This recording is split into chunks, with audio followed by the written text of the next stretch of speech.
بابا یه 100,000 تومن دستی بهم قرض میدی؟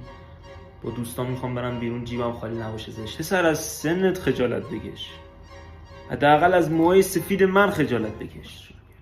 همسنای تو الان دارن برج میسازن، بیکار و بیار نشستی تو خونه. غیر اینه؟ نه. برو سر یک کاری. باش. دفعه آخرت باشه من میگی پول بدم. باش.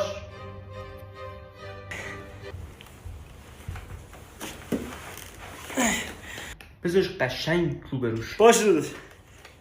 چی کار میکنی؟ چرا داداش تو آوردی؟ امتحان میکنی. 1 2 3. اوکی داداش. این بچه رو ببین چقدر وقته. این که داره میخنده که. نخند. گوسفند.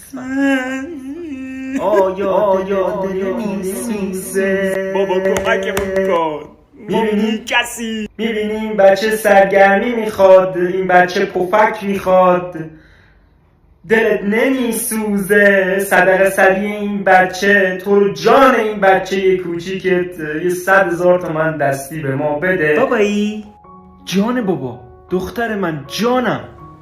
امشب با دوستام اصل سوگند قرار بریم رستوران. سویچ ماشین رو میخواستم با 5 تومن پول. عزیز بابا دورت بگردم. بیا این سویچ. بابا این دختر اصلا گواهی نامه نداره. مگه ما 2 نفر خار داریم؟ خفش تو. مگه ماشین توه؟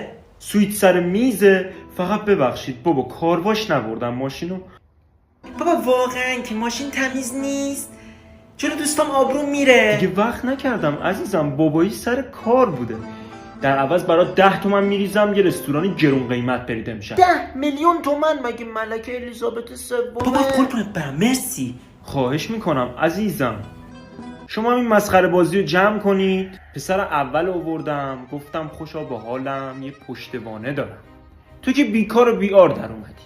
گفتم یه پسر دیگه بیارم که این اومد. این ناقص الخلقه. این شانس من دارم. به من گفت ناقص الخلقه؟ مامان بیا جلوشو بگیر. بابا داره میرینه بهمون.